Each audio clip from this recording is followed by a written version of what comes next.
All right, hello, ladies and gentlemen, and welcome here to Risen's Pre-Made Unstoppable Week number 3. My name is K-Tad. Joining me on the desk is going to be Danielson of 524. My friend, are you ready for a best of 3? I'm ready for some very exciting games today, and we got some pretty exciting teams by the looks of it. Yeah, I mean, on the blue side, we have Vendi, Vidi, Vici. I don't know. Do you know the translation to that one, Daniel? Danielson, because Uh, I know that's got to be Roman, right? I just answered a Jeopardy question about Julius Caesar, but it is I came, I saw, I conquered, and we're hoping that they do exactly that here in this game. They are looking very, very strong by the look at. I believe this team is. They might be 0-2 so far in this season, but they are only 2 games into the season. You could have a little bit of unlucky matches sometimes, so I'm not really going to judge them too hard for that. Yeah, it's still early on into the season. Still, things can be going either way. Their opponents on the other side is, of course, going to be Meme City Esports, the team 2-0 in the league currently. But without any further ado, we're already right away into draft. Yeah, we are. We're seeing some standard bans going away right now. We're seeing Olaf, Lulu, and some more selected counter picks right over here. I know the mid laner for Meme City, Swoon Baboon, is a very big Mage and Malzahar player, so we're seeing that taken away. And of course, in the top lane, Ahegao Riven, it's having his signature champion taken away in the first round of bans. Definitely respecting this guy, gotta say. I mean, sometimes you just don't want to deal with the one tricks. You don't want to deal with the pocket picks. So it looks like those are going to be coming right off the table. Then the Vedi Vici gonna take away the Leona last. So a little bit spread out over the bans. We're not seeing any one position too targeted just yet. But with that said, now the first pick underway for the blue side as kind of think floor is open. A lot of power picks still up on the table. Yeah, definitely at this kind of a skill level, or elo, I guess is a better way of phrasing it. It's better to really take away the champions that one player is a lot better at. It's not very often that you see very high proficiency on a lot of these meta picks, like Syndra mid lane or like a Corki or a Zero or something. They really take a lot of practice to get, and you're better off just like looking them up, looking at their OPGG, and just banning away what really makes them strong for these players. But we are going to see the first pick coming out here, actually. Nautilus probably going to be there in the support position, wouldn't you say? Yeah, I mean, I think that's a pretty safe assumption to say. It's been a little while since we've seen the solo lane Nautiluses, although I guess anything is possible, right? This is not the epitome of D1 craziness, right? Where everything has to be perfectly executed. The percentages are just right for you to pick a champ. No, if you know what you want to do, you know how to play it, you can definitely use it. Like you said, Nautilus Ziggs getting locked in for the blue side, but the Lovers bot lane getting locked in for Meme City there, the Zaya and the Rakan. I mean, that right there, very strong bottom lane when you consider that pairing. Yeah, definitely. Oftentimes, when you are first pick, you do try to go for a little bit of a flex pick there. Something like a Karma, very, very strong right now, even if she did just get nerfed that last patch. But she can be played in like 3 different lanes, right? So if they do go for the Nautilus, they are setting themselves up for, on the red side at least, in Meme City, having a lot of knowledge into what they are going to be playing into right there. It opens up the safety in there for the Zaya, opens up the Rakan. Very, very strong lane for them, and I'm really liking the draft so far from Meme City. But a lot of these interesting picks are coming out too.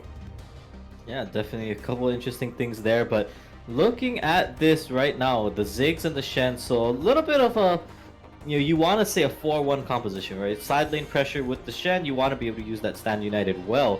So question to see what Meme City will be bringing out to the table next, if they are going to choose to pick a solo or a side laner, rather, that's going to be able to deal with this Shen, or if they're going to look to go towards, I think, that heavy siege we're seeing them pick up with in the Xerath right now. Yeah, I was just talking about flex picks, and we are seeing the Ziggs being played in the bot lane and the mid lane historically a lot. I definitely would like to see sort of that 1v1 very long range mage matchup in the mid lane. Really just letting the good player who knows how to hit his skill shots shine. But I think that having the Ziggs bot lane there, especially against someone like the Zaya, who does struggle a little bit in the range, would be a very, very smart choice over here for Veni, Vedi, Vici. We'll have to see if that's what they're going to do. They are going to be finishing up with their second round of bans. A lot of top laners and a lot of junglers banned out right here. I guess they're not going to want to be playing against the Darius here. Yeah, so curious to see. I mean, I think that those are definitely that signals to be comfort picks, things that you just generally wouldn't want to see the other guys be bringing to the table here. But now with that Nunu locked in, so even more so, a lot of zone control I think we're seeing coming out here from Meme City, where the ability to maneuver inside of a team fight is going to be a little bit difficult from the side of Vedi Vici, but with that, they instantly lock in the double assassins, Nocturne and Zed. These guys are looking to dive. Absolutely, and I'm actually really surprised that the Nocturne made it through the bans. He has a lot of really good synergy in there with the Shen, and he has been a very, very strong pick on these last few patches. He got a buff, I believe it was 2 patches ago, that sped up his jungle clear a lot there. So basically, when you hit 6, you can look to go in and really have a lot more power working with you because you have that Shen ultimate and another guy getting right and ready to teleport onto you. Just providing so much in the way of dive and safety for that Nocturne, able to go much more aggressive builds. But we are seeing the final picks locked in. It is going to be the Urgot there in the top lane and the Nunu in the jungle. Big old tanky boys right there. Yeah, curious to see that. I mean, you would have thought that maybe they would have looked to use something that can pressure out onto a side lane a little bit more. Yes, Urgot can do that, but there are, I think, a few better options in the grand scheme of things. Still, worth noting that he can punish the Shen a little bit in those early phases of the game. So want to see what else they can do, because now it feels like the question is, can, the blue side, can Vedi Vici, can they survive through this laning phase, right? Can they, with the Ziggs Nautilus bottom, sure, can they get themselves ahead enough to make themselves relevant in the mid game, or will they slowly start to slip away and give Meme City that time to really scale up some of their composition? Yeah, I look at a lot of these compositions right now, and in terms of the early to mid game pressure, it is far in the ways in the side of Veni Vedi Vici. They have the winning top lane right there. They have the Zed in the mid lane, just providing so much power, and that artillery mage for themselves in the bot lane, not to mention the Nautilus setup that you have there, to get all those extra little bomb procs. They have a lot of power they're going to be working with. However, when it comes to scaling, they are going to have to be looking out for the way of Meme City. Urgot in the top lane in particular, I know once he gets his 2.5 item, level 13 power spike, he is going to be basically just doing so much damage and having so much survivability in the way of frontlining for their team. That combined with the Nunu, that combined with the artillery mage Xerath, who can be very, very scary if you're going to be someone like that Ziggs, who is extremely squishy, and a crit ADC to boot. That's going to be a lot to be working with if this game goes to 25 or 30 minutes. Yeah, I mean, and that's something to think about too, right? The crit ADC is already hard enough. Xayah, in her own right, hard to get and dive onto, but if Xayah is sitting next to your Nunu in the middle of the team fight, you really can't maneuver around an absolute zero, right? When that field comes down, you don't want to be standing inside of it. And when we look at the composition from, Vedi Vici, these are 3 of them want to be in the backline. They want to be in the mix of the team fight. And so if, I gotta say, if played from behind, or if they're not able to find some form of meaningful advantage in this early game, they are, I want to say, gonna have a hard time playing out these team fights as the game goes on. Yeah, absolutely. I think that for the junglers, at least, it's definitely going to be a good idea to concentrate more on the mid lane. At least you really want to be getting an early kind of a lead there for Zed, especially against someone as squishy as the Xerath.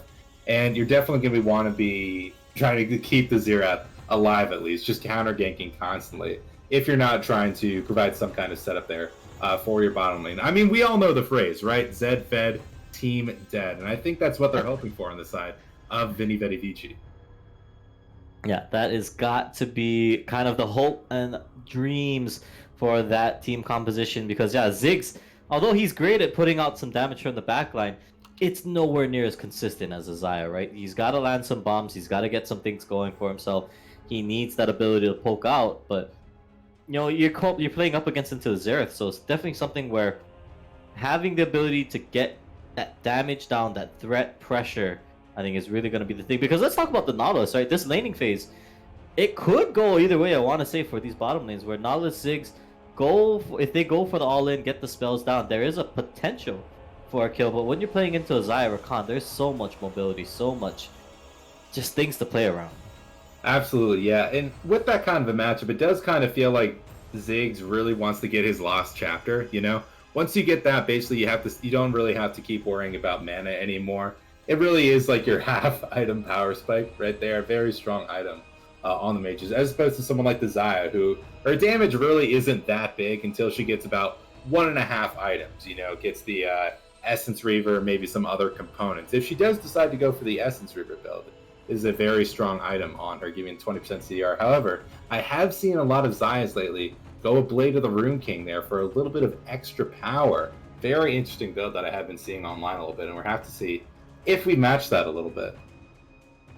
Definitely a possibility, I'd say, right? I mean, when you're knowing that there's going to be a Zed, there's going to be a Nocturne diving towards you, that little bit of extra lifesteal, that active, where you can get that little bit of heal, a little bit of mobility coming out from it could be a potential factor in that. But I mean, let's take a look at really where is the gank pass. This is always a fun little game to play, as Oh we yeah. already know where the Nocturne wants to be, right? He wants to be in the mid lane. He wants to get a Zed ahead, but you're on Meme City. Nunu and Willip, I mean, basically Swoon Typhoon. The man's got a plethora of options. Any lane really could be a good lane to gank. Yeah, definitely. You have a lot of setup in all of these lanes. However, I will still say the power is on the side of Veni Vedi Vici. So if I were one of these junglers, I would definitely want to be the Nocturne, because you basically have winning lanes in all 3 lanes. You know, you can gank wherever you want. You're going to have prio for invades over there. You're probably not going to get too many camps away from Nunu just because of how strong he is there in those early clears, and keeping his buffs to himself. He's always been a really good guy at that. Although he is probably going to have an easier time ganking there in those first few levels. While Nocturne, I really would like to see him come out of his jungle pre-6, but he does kind of force himself into that with that kind of a champion. Either way, if you had to pick one champion based on these drafts alone, or one team based on these drafts alone, who do you think is going to be coming ahead here in Game 1? Ooh, I mean, just off of the drafts, I would like to say my vote goes towards Meme City Esports, but all memes aside, there is still a very strong possibility Veni Vidi Vici can do a little bit of work in the early game if they do path it right. But I wouldn't be surprised.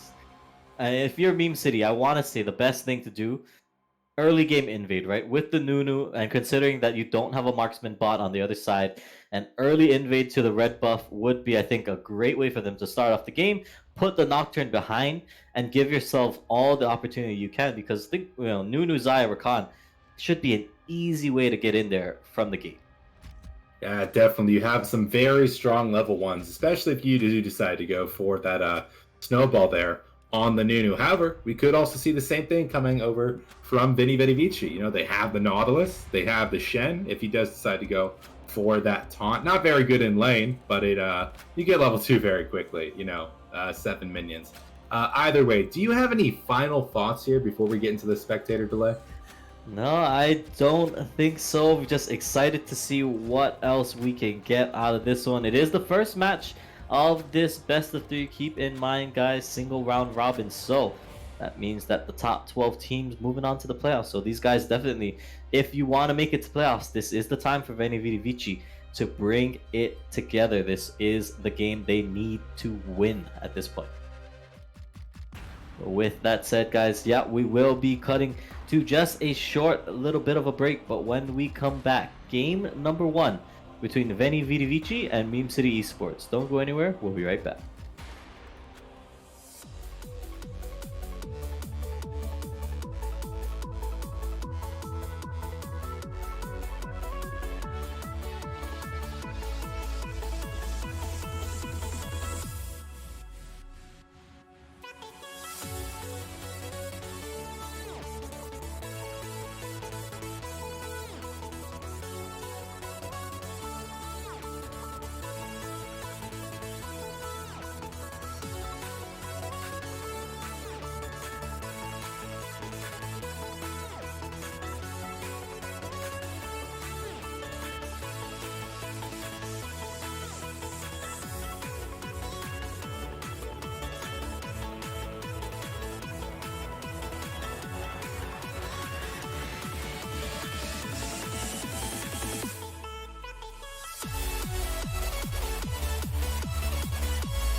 All right, hello, ladies and gentlemen, and welcome back here for game number 1 between Veni, Vedi, Vici, and Meme City Esports. Once again, my name is Keita. Joining me is going to be Danielson 524 on the desk, and here we go. They are on the Rift, and they are ready to roll. Definitely. I was going to say, I like a lot of what I'm seeing so far, and I am questioning a few things as we are getting into the first few minutes of the game, examining some of these choices. We have the Phase Rush Nunu coming out here for Meme City. I'm not entirely sure if that's really the meta pick. A lot of Aftershock players you more like see. But other than that, we have the Doran's Blade Urgot there in the top lane. I believe you're supposed to go Corrupting Pot in that matchup, but he is going to be having a little bit more power in those early trades because of it. So we're going to have to see if that pays off for him. Otherwise, I think we're setting up for a pretty standard game right here, wouldn't you say? Yeah, it looks fairly standard off of everything that we're seeing right now. Nothing too crazy outside of that phase rush. I mean, I'm just trying to think of how he's gonna pop that, right? I mean, he runs at him with the snowball. He needs to hit the snowball, and then once he hits it and he starts throwing the other smaller snowballs, then he gets phase rush, and then he runs at them faster. But they're going to be slowed from the snowball, so like you don't really need more movement speed, you know? Yeah, definitely something to think about, and we'll have to see if it pays dividends as the game progresses. My personal favorite is always the run at you really fast Predator Nunu. You know what I mean? That snowball just comes in so hot as you just move across the map. But as we say it, no level 1 invades like I wanted. I'm very sad about this, Danielson. I wanted to see some spicy level 1 action, and unfortunately, these guys were not down. Yeah, unfortunately, no spice, but we are seeing some trades happening there in the bottom lane. Just a lot of throwing stuff at each other. I noticed Zaya, when you're playing against the mage, you definitely can get a lot of value about going for a Dorn chip. We're seeing level 2 power spike here. Yeah, early flash coming out from Alcaroth there. Forces it out, but does get the flash, or does get a lot of damage down onto Apiko there as he's forced back. So that Zaya Rakan early level 2 advantage really paying dividends off on that one.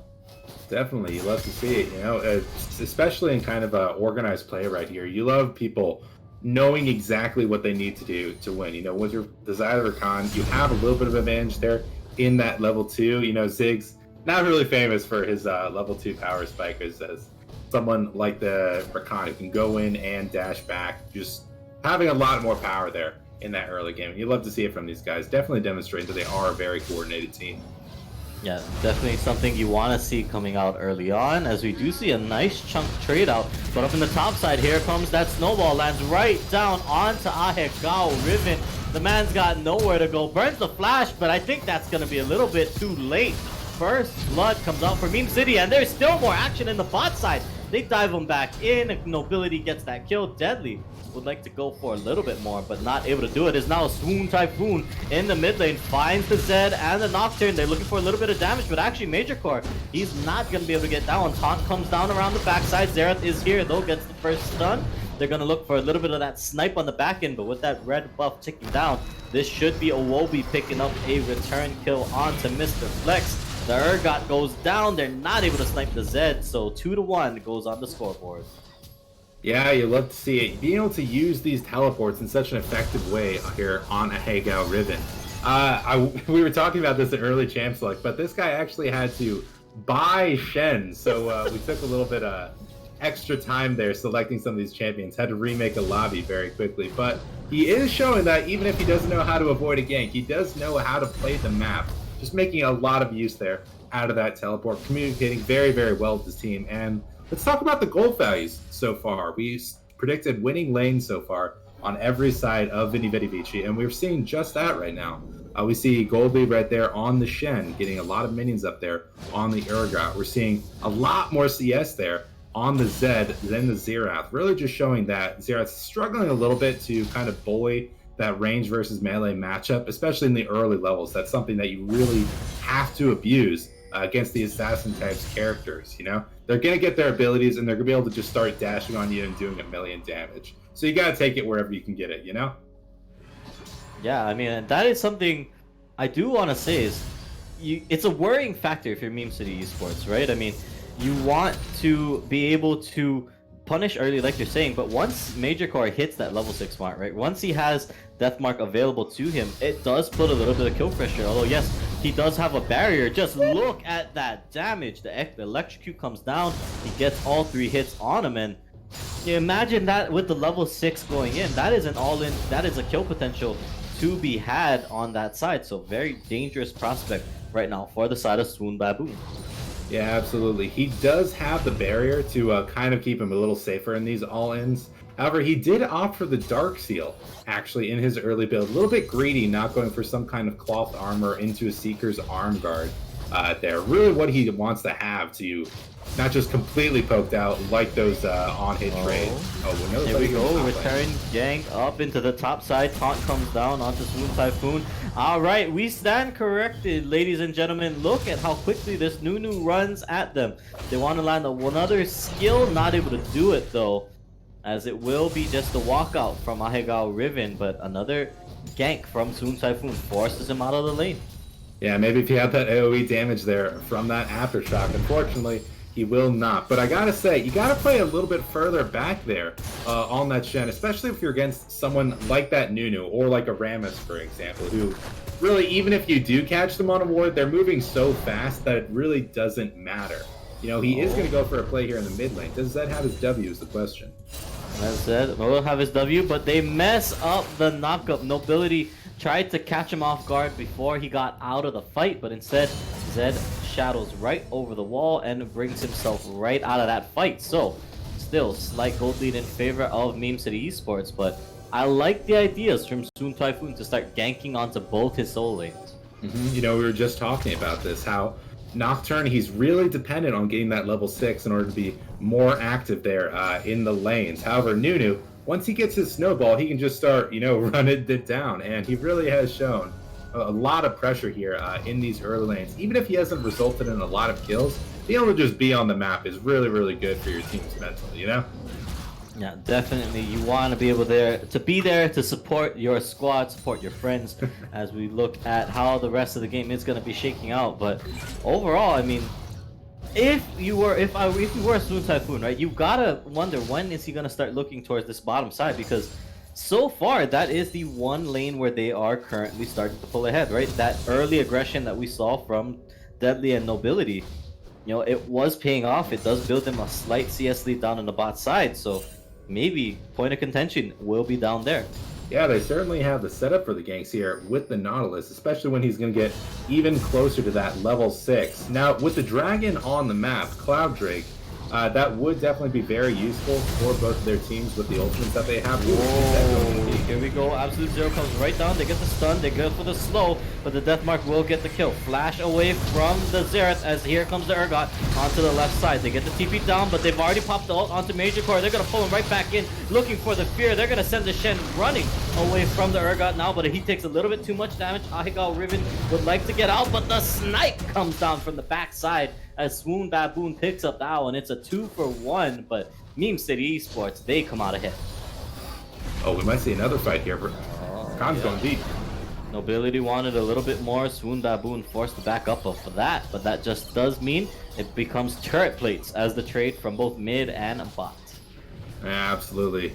We're seeing a lot of really good early stuff here from the bottom lane, from Meme City, able to get that lead for themselves and then have an excellent rotation, just whittling down those mid lane towers. We do see the level 6 available there on the Nocturne, but because he does use his Q over the wall here, he is going to get spotted out there by the Lovers duo.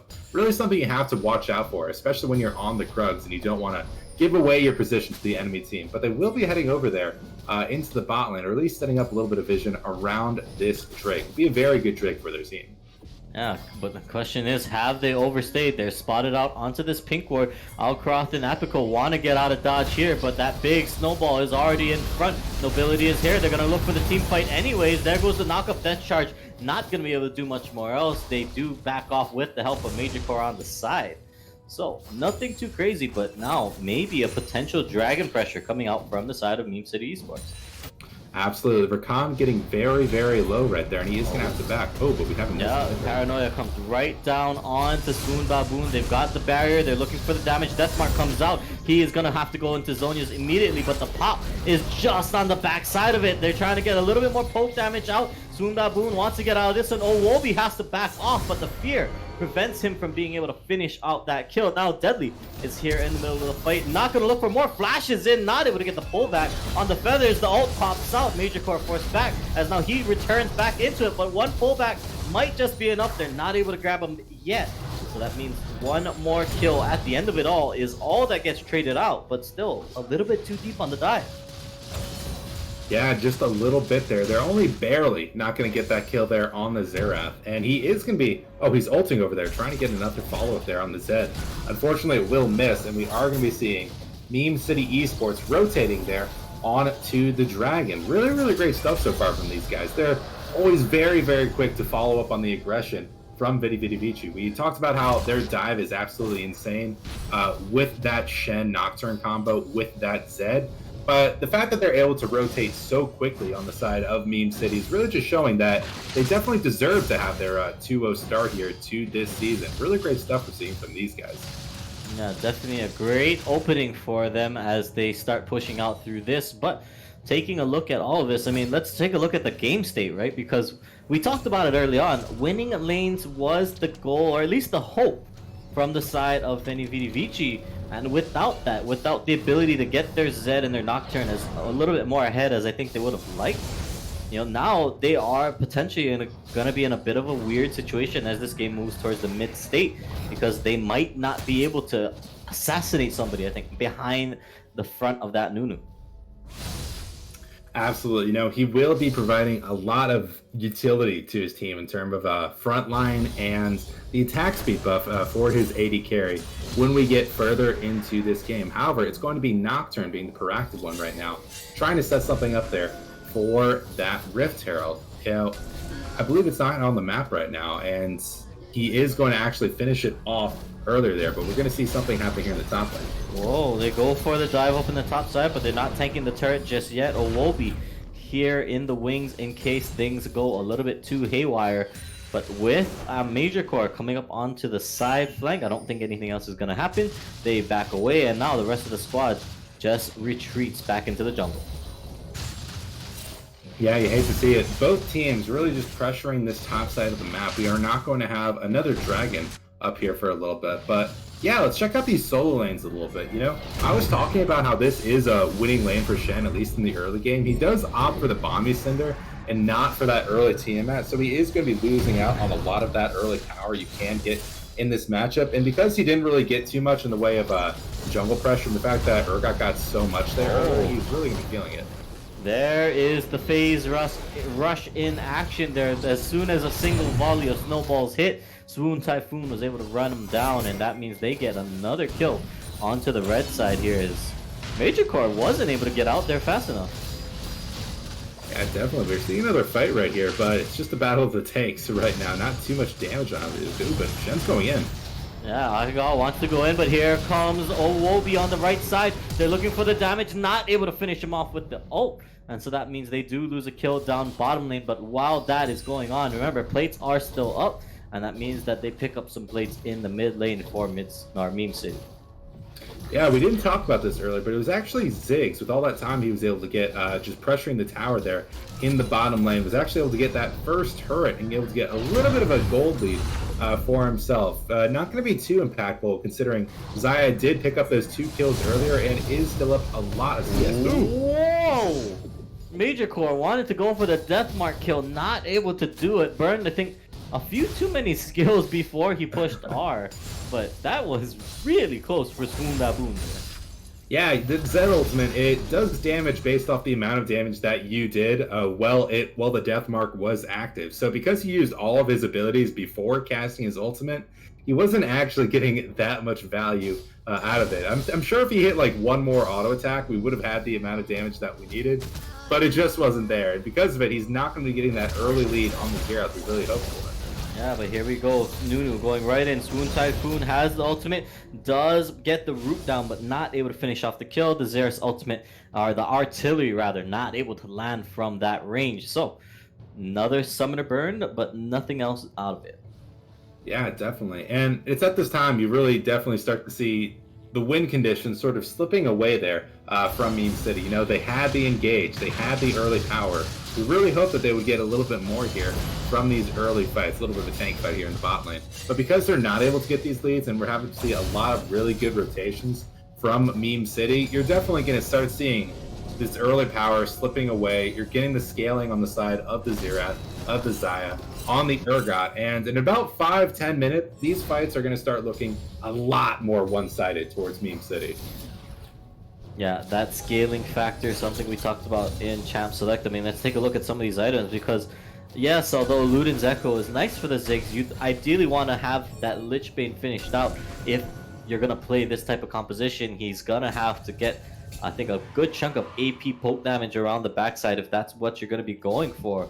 As instead now, Dragon number 2 about to spawn up on the map at Meme City. They've got the position already.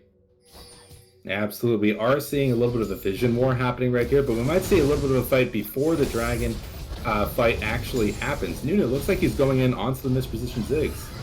Yeah, wanted to go onto him with that snowball, with the pushback though is there. But now the flip, the knockup is on to the Nautilus, and he has gone down to the murky depths as he gets taken out. Apico is gone, and that means Dragon number 2 should be onto the side of Meme City, but it looks like they still want to keep going. Mr. Flex comes up to the mid lane. There goes the ult. There goes the damage.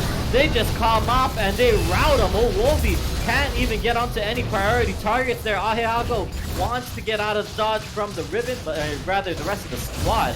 But instead, a few more auto attacks should be the one putting him in the grave. Mr. Flex coming out onto the left side. He has only a little bit more to go, but that is 3 kills in total going over to the side of Meme City Esports. In the grand scheme of it all, they get the kills and they get the dragon.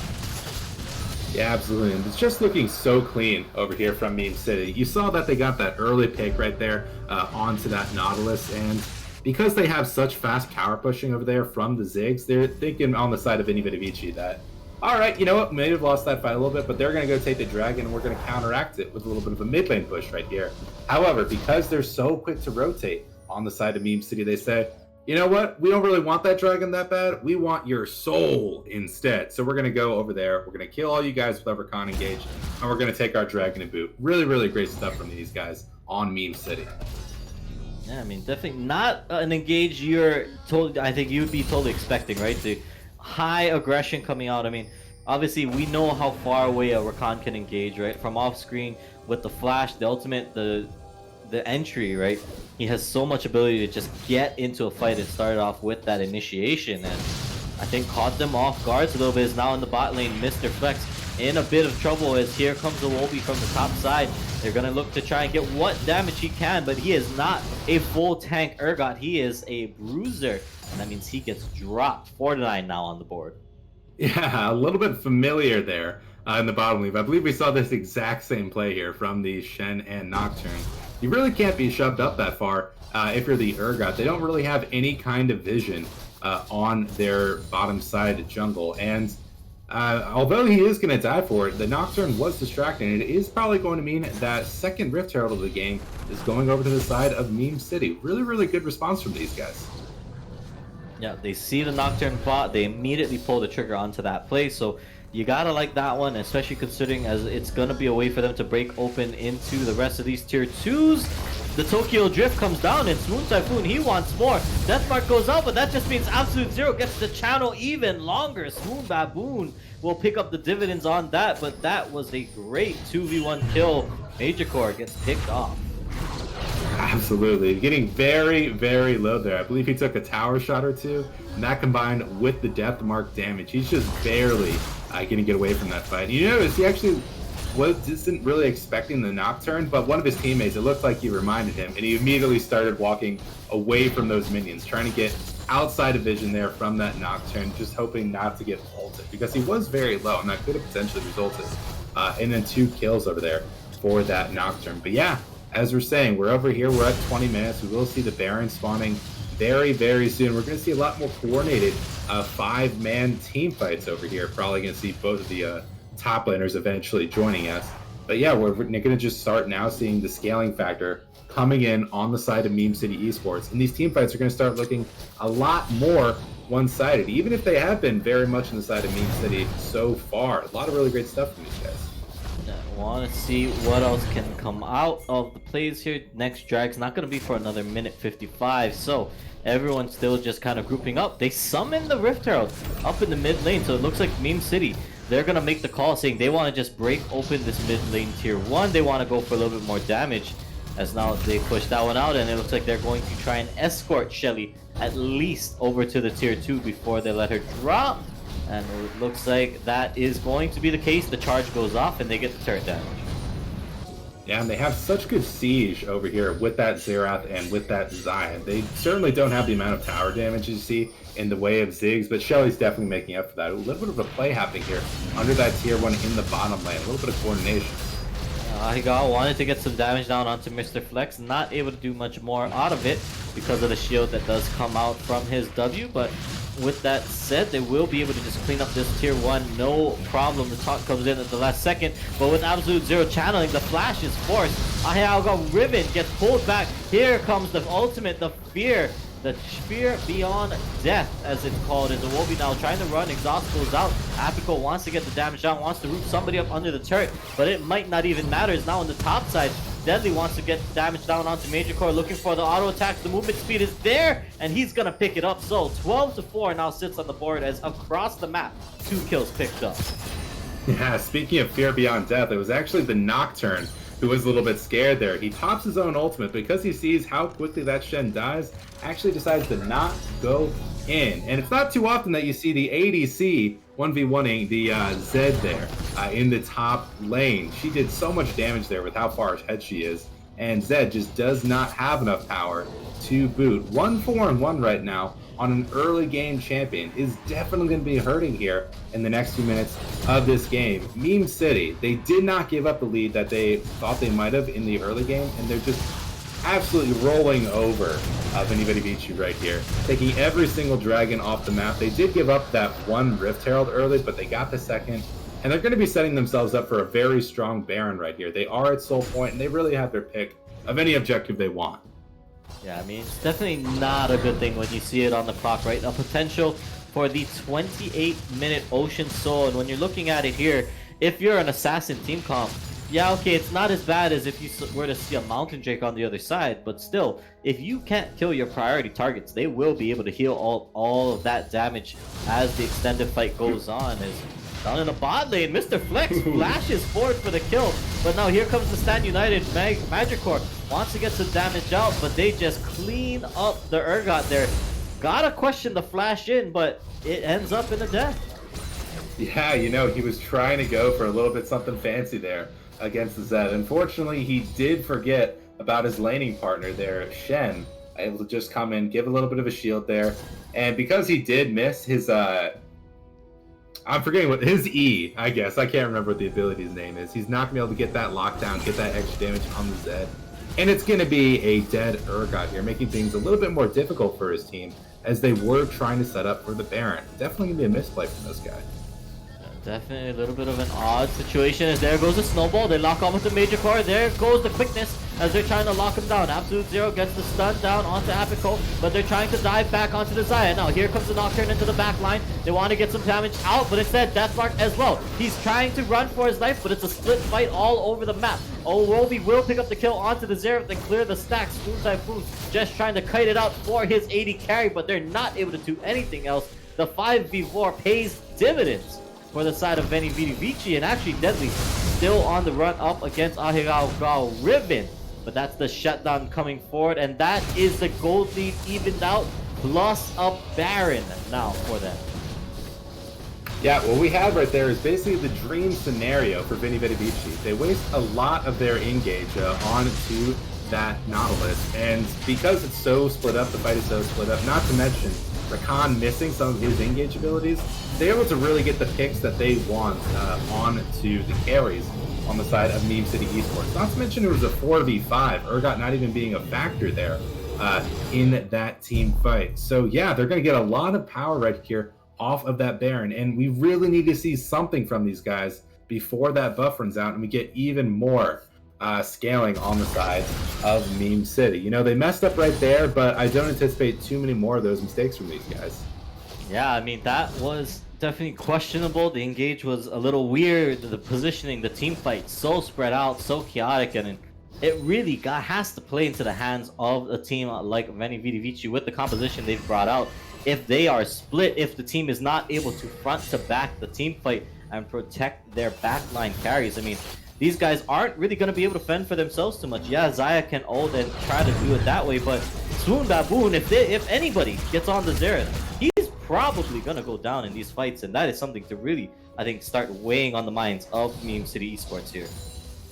Yeah, I couldn't have said it better myself. They are taking some towers across the map right here, definitely making use of this gold lead. I believe they were down a little bit, but now they're actually going to be up 2k gold on Meme City Esports. And with another dragon spawning here in about another 2 minutes, I believe things are looking very, very good for them right here. Definitely try to use that Baron buff. Look for some more picks. Look for some more fights for your team right here, because you won't get too many more opportunities where you actually have the advantage like this right here.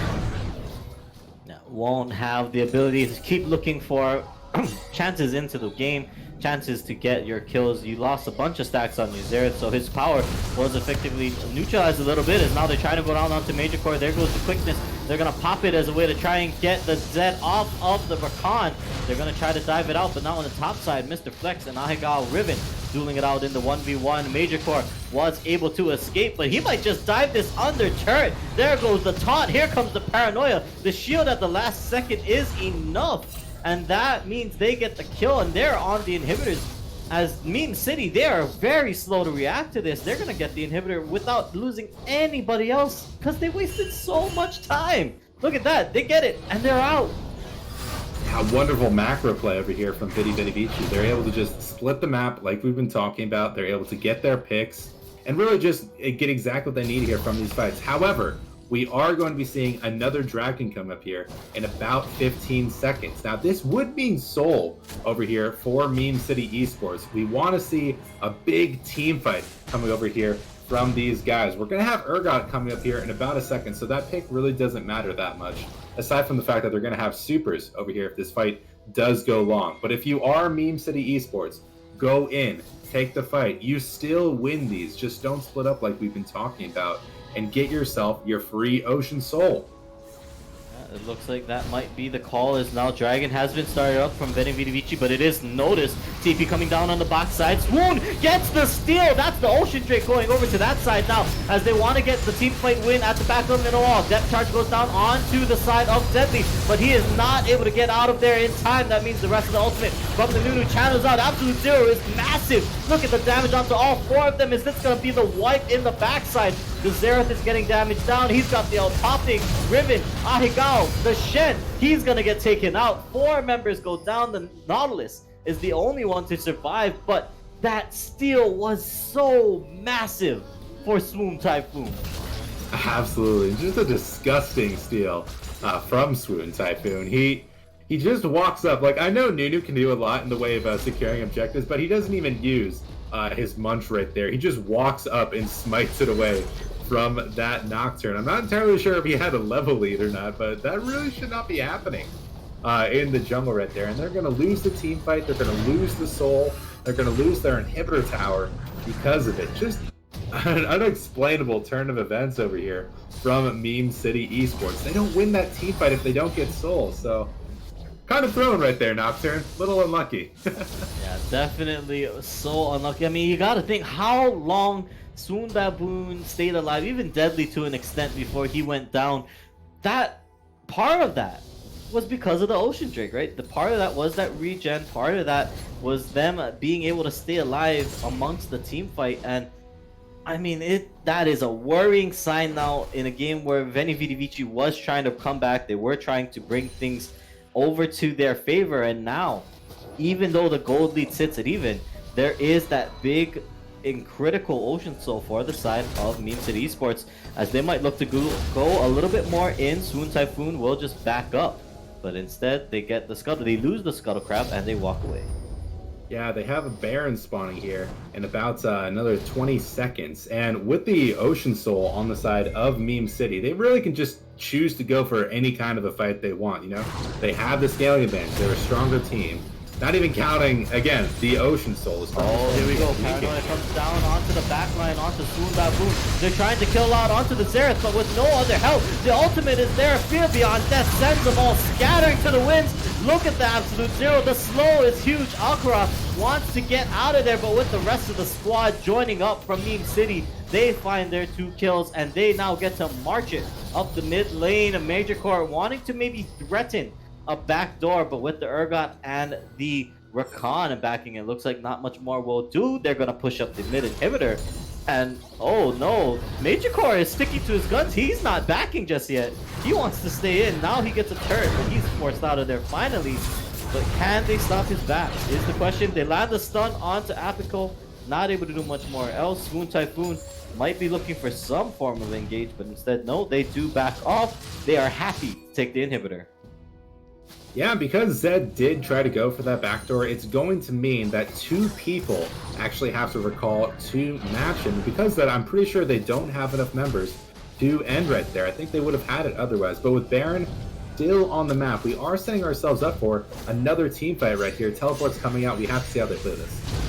Yeah, TP's coming down, they want to go in, but that's a huge stun onto Major Core. The Paranoia comes down in the backside, and they're looking for the dive onto the back line. Deathmark comes down right onto the side of the Rakan, actually, as he pops him out. But that is not the target you want. The rest of the squad gets wiped as they all get taken down in the front to back at the end of it all. Ziggs trying to run for his life. He won't get sniped down just yet, but the snowball on the left side, the Shen, is not able to escape this one. He's slowed up. The damage is there. The root is there. He dashes over the wall. Mr. Flex, rather, trying to get him out of that, but instead they cut off his escape, and as the rest of the squad pushes up the mid lane for the finish, the Shen will drop at the end of it all, and that means the squad, Meme City Esports, they get to take game number 1 and put themselves in a great position in this series. Not if Ziggs has anything to say about it. He is trying his best just to defend this right here.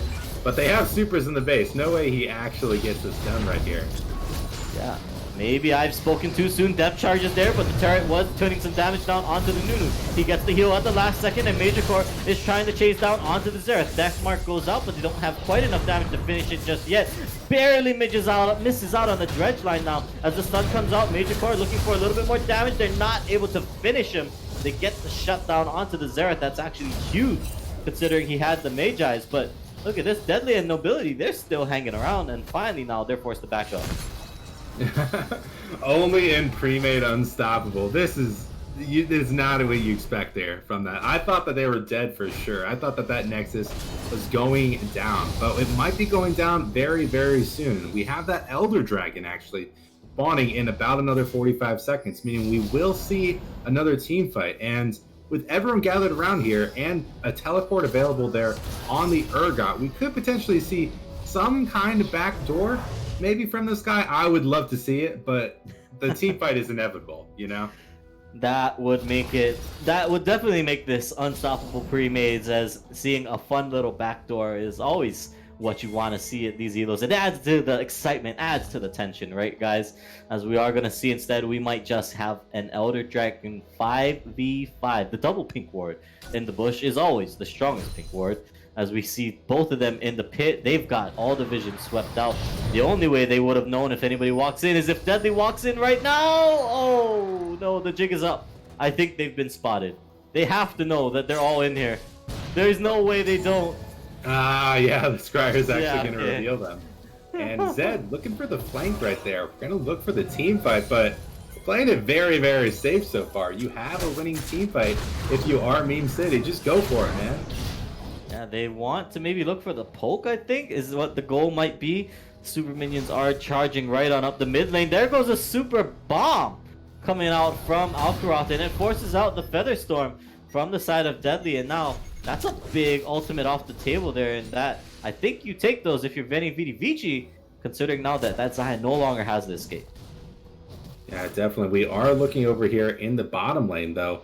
Urgot getting very, very close to this Zed right here. Urgot's a pretty big boy. He's got his 3 items. He's got his level 17. Ooh. Snowball comes down. Alcaraz is, or Apico rather, just going to get eaten alive by the entire squad. They were a little too slow to rotate off of the Dragon Pit, and that means now they get the support. But I don't know if they're going to continue this fight. Nunu would like to find the Zed at the end of it all. They pop him back. Mr. Flex still positioning very aggressively, flashes forward, forces Alcaraz into the pit. And that is not where you want to be when the entire rest of the squad is there. They find the kill onto the Ziggs. The rest of the squad trying to get the pick onto the Shen. They get the stun. They're trying to chase him out. But while this is all going down, the rest of the team is on the Elder. With their 2 picks, they now get a 4-soul Elder Dragon. And that is dangerous for the side of Meme City Esports. Absolutely. It is not what you want to be giving over right there. You have the Elder Dragon buff. You have another 25 seconds there on the Ziggs. Just run it down mid. That's an open Nexus. Just go over there and take it, you know? Don't even bother with the team fight. Just start auto-attacking them. They'll die to a random Elder Dragon proc. Come on, just go for it, man. Just trying to get that damage down as they push forward. TP comes out from the side of Mr. Flex. They are 5 members strong. This has to be the hold here. Paranoia comes down. They're looking for the dive onto the backline. Nice taunt though. Lands onto 2 and now they're going to look for the dive. But it is a coordinated. No. Deadly finds the first one. The Elder Drake kills are coming on through. They might be able to find the Zaya at the end of it all. No! The heal is there. The Ocean Dragon's soul keeps him alive. Nobility and Deadly now, they get the last kill. It's only Orochi left alive, but he is nothing but helpless to watch as his face falls as finally Meme City Esports closes out the first game 1-0 on the board. Yeah, although it was a little unclean there from Meme City, they're able to get themselves the advantages. They don't give over that lead in the early game that Veni, Vedi, Vici needed, and they're eventually going to be able to get those easy team fights, get all the objectives, get the Soul, get the Barons, get the Elders, and in turn get themselves the Nexus. Really, really great job from these guys. I think this could be an easy 2-0 for them if they play like this in game 2. Yeah, I mean that was a little bit, that's a worrying sign, I think, of a game 1, right? If you're on the side of Veni, Vidi, Vici, you know, you had a pretty decent advantage coming forward from your mid lane, from your top lane, right? The CS lead was building. You didn't necessarily need to do anything but, you know, just let them scale up, let them get some damage, or let the Ziggs get some items. And unfortunately for them, they're just not able to execute, and it ends up costing them huge as the game approached that mid-game phase. I mean, look at that damage. I am actually very surprised Alcaraz got that much off. That is not what you would have expected to see. Yeah, you know, if you're a champion like a Ziggs or like an Ezreal or, you know, I would say like a Xerath, except for we don't see it this game, you have a lot of tools to really just throw some random damage at the enemy team. Of course, it does eventually get healed up, but it looks very, very good on your damage charts. It really didn't feel like he was actually doing that much there in the way of the team fights. But I'm sure if we look at total damage to turrets, we can see a completely different story, really just showing off the strength there of the Ziggs. Very, very good at shoving down those lanes, but not very good at DPSing in team fights as compared to someone there like the Zaya. Either way, really good job from both these teams. It is going to be Meme City coming away with the win. Anything else? There's your turret damage, Danielson. Oh yeah.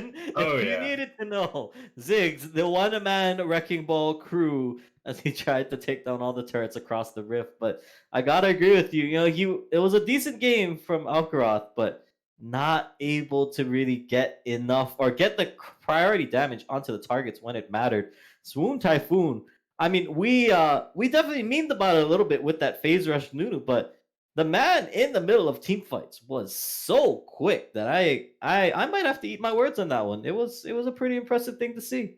Yeah, I did check pro builds a little bit during that game 1, and I did see that Phase Rush is getting picked a little bit there in the jungle, but you still usually see the Aftershock or Predator there on the pick. Maybe it's a little bit more niche, maybe it'll be more popular here in the coming weeks.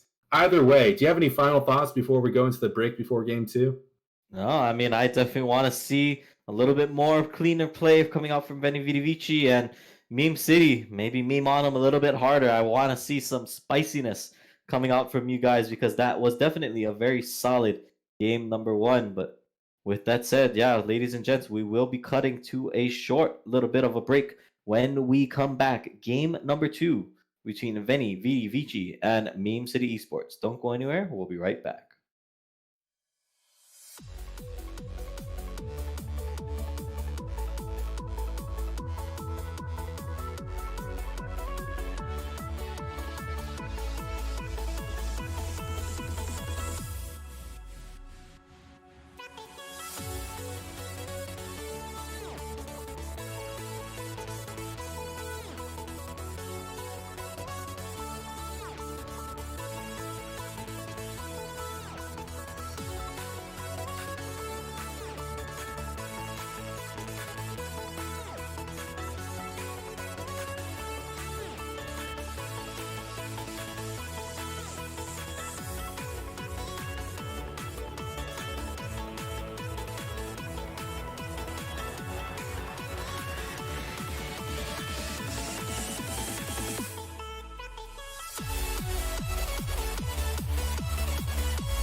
All right. Hello, ladies and gentlemen, and welcome back here to the Risen Pre-Made Unstoppable Week number 3. Once again, my name is K-Tat. Joining me on the desk is Danielson524.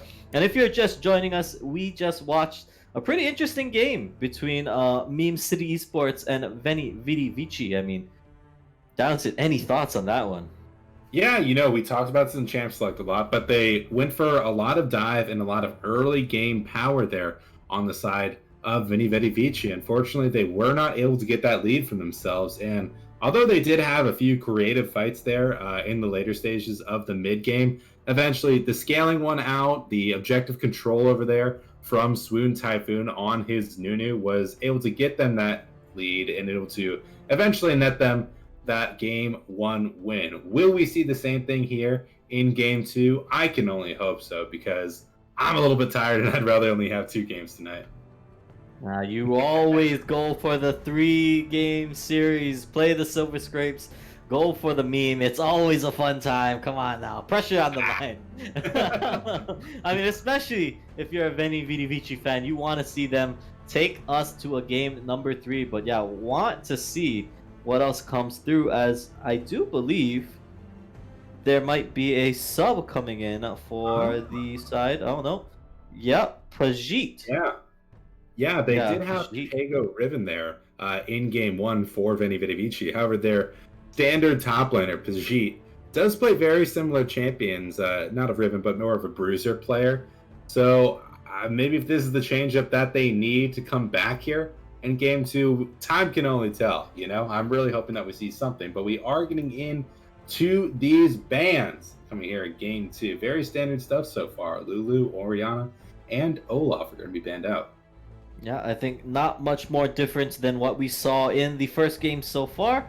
Obviously, the Riven was banned away last time due to the pocket pick of Ahegao Riven, but this time around, Orianna gets banned away. It was something that they banned away in the second tier of bans from Meme City last time out. So, Orianna taken out, Set now the new ban, and it looks like it might be similar to the first game's pick ban so far. Yeah, a lot of these same bans coming out right here. One thing I will note, they're leaving the Zac open over here, and it is going to be picked up over here by OP. Yeah, in the jungle for Veni Vidi Vici. He is a very big Zac player. And being able to get the pick that he wants might be what they need to come back here in game 2. Yeah, you'd like to see what they have in store, considering that they knew that that was going to be on the table. It was a ban last time out.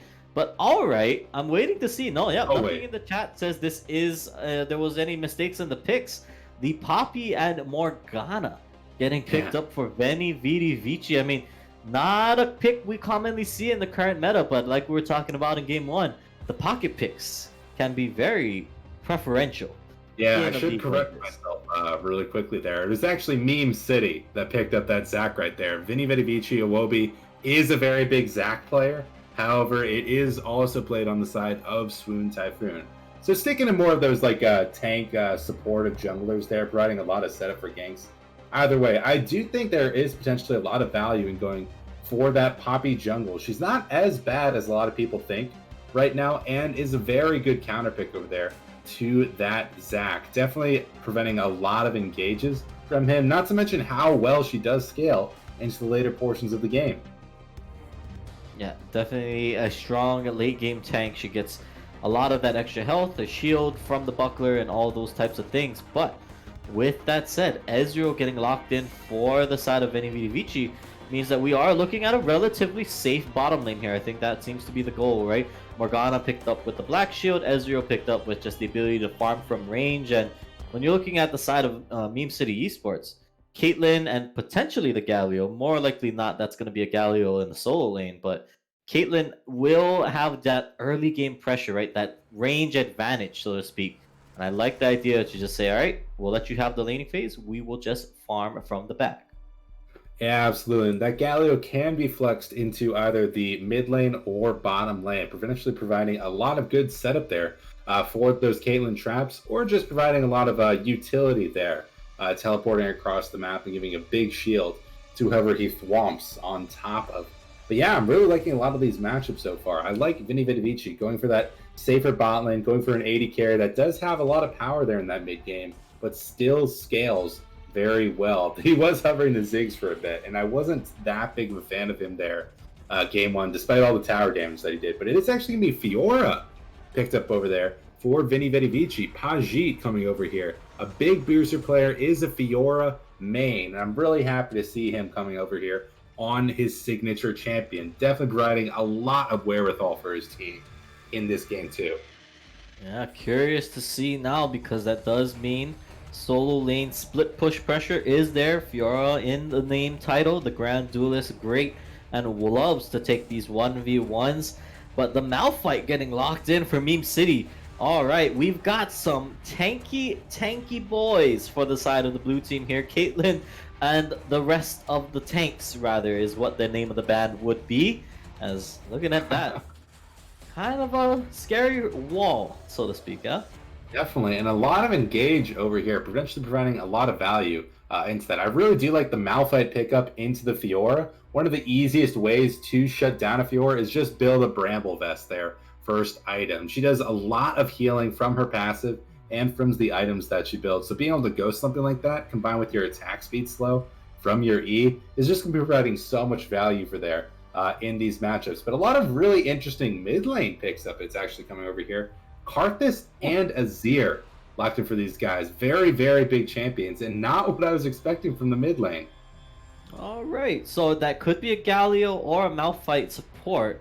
Either one would be viable for the side of Meme City. But yeah, looking at that, the Karthus coming in, I mean, heavy AP damage dealers from both of them. But I gotta say, I almost I'd like the Karthus pick almost a little bit better than the Azir here, because now it's the tank line from Veni, Vidi, Vici. They won't be able to stand up to that. So maybe they're looking for a lot of play around the Shurima Shuffle, right? That Emperor's Divide, to buy themselves space. Otherwise, these guys are just going to look to go in hard on the front line. Yeah, you know, Meme City, they did draft a lot of engage there in their first four. So the Azir, with all of his disengage, with his E and with his wall, is actually a very good pickup there for the mid lane. However, I really do like Karthus picked up as well for Meme City. They really don't have a lot to punish him here in the backline. Just getting a fat ultimate channel, just getting a lot of magic damage here in these fights. And they really don't have much on the way of carries on the side of Veni, Vidi, Vici. Yeah, you have the Ezreal, but he's not going to be doing as much damage there as the Caitlyn. We're going to have the Fiora, but she's really going to be more comfortable there in the side lane. Azir is actually the only one that is going to have a lot more carry potential in these fights. So, yeah, and if we do see these fights, we do see Fiora not just getting a lot of value in the split push. We have such an easy to execute team fight over here from Meme City. You know, you go in with either the Zac or the Malphite, you get the Galio follow up. Karthus is channeling his ultimate, and Caitlyn's attacking with those headshots the entire time. The script really just writes itself for Meme City. I mean, it's definitely the good old push R to win composition type coming out from Meme City. The Wombo combo, as many endearingly like to call it. I mean, yeah, I gotta agree with you. The engage is there, but one thing to note, though, I do want to say for the side of Veni, Vidi, Vici, if they are able to pull ahead early, right? 2 games in a row now, we're seeing them with what we would say is winning lanes, right? We see them with lanes that should have an advantage over the other side, right? They should be able to start pulling ahead, with the exception of bottom lane, right? Obviously, they would more or less likely probably gonna be looking to farm, but in the solo lanes for Veni, Vidi, Vici, these guys should be able to outfarm their opponents. They should be able to get that damage down. They should be able to get that push in and maybe even look to roam. So, to me, this is a question of how much early game pressure can the side of Poppy, how much pressure can Owobi put down in the game to really equal out and give them the chance to win this now. Well, you know, I was talking about this, but Owobi is a big Zac player himself, so he definitely knows in the way of counter picks and how to play against it. I should hope so. He is setting himself up for a lot there, but it's definitely going to be on him to really get these advantages for his lanes, provide a lot of value across the map. You know, if you can get that Azir ahead, if you can get that Ezreal snowball on, or if you could potentially get that lead there on the Fiora, she doesn't have the best of lane matchups there against that Malphite, especially after that first back. But if she can get a little bit of a snowballing and maybe he doesn't build that Bramblefest first item, she could potentially be doing a lot of damage here in this game. Either way, I'm very, very excited here for game 2. And again, I got to ask you that question. If you had to guess based solely off the draft, not even guessing how game 1 went, just off of the draft, who are you giving this game 2 to? You know, honestly, I will go out on the limb and I will give this one to Veni, Vidi, Vici, because I think they have enough tools in the tank to get themselves that early lead. They just need to execute on it. They have the ability to get a lead and the ability to roll through if they can get themselves early enough dragon pressure, early enough kills. Maybe that should be enough to kind of put the game and all the momentum in their favor. So I will vote for the underdog here. What about you, Danielson? I wish I had your confidence, man. You know, at this kind of a level, we are going to see a lot of very intense back and forth here for about 25 minutes in this game. We saw it in game 1, and in that kind of environment, I got to give it over to the scaling composition of Meme City Esports. They have the Karthus, they have the Caitlyn, they have the Malphite there in the top lane. All these guys are just going to be providing so much value to their team. The one thing I will say, though, is I'm really going to be paying a lot of attention to the build that Karthus does optimize for. I would 100% go for the tier here if I were the Karthus. If I see a Ludens Echo on this guy, I'm about to cry. He's going to have so much time to scale.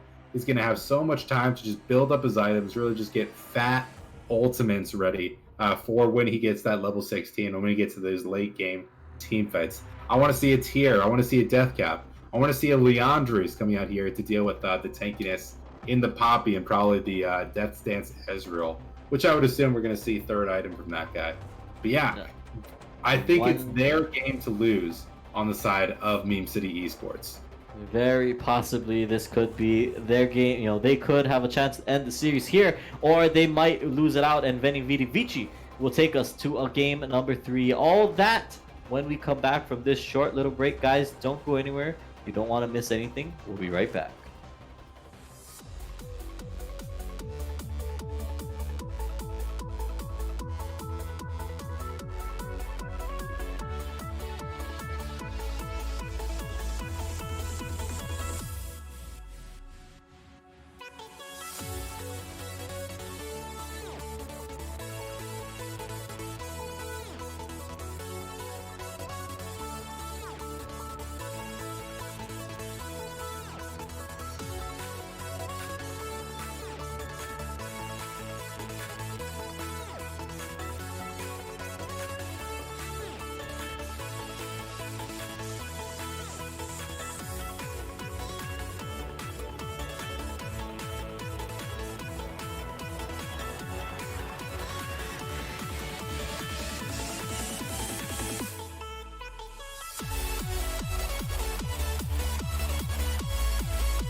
All right, hello, ladies and gentlemen, and welcome back here to game number 2 of Risen's Premade Unstoppable. Week number 3, Meme City Esports going up against Veni, Vedi, Vici. Once again, my name is K-Tad. Joining me on the desk is Danielson524. And all right, we're on the Rift. Danielson, how you liking this art so far?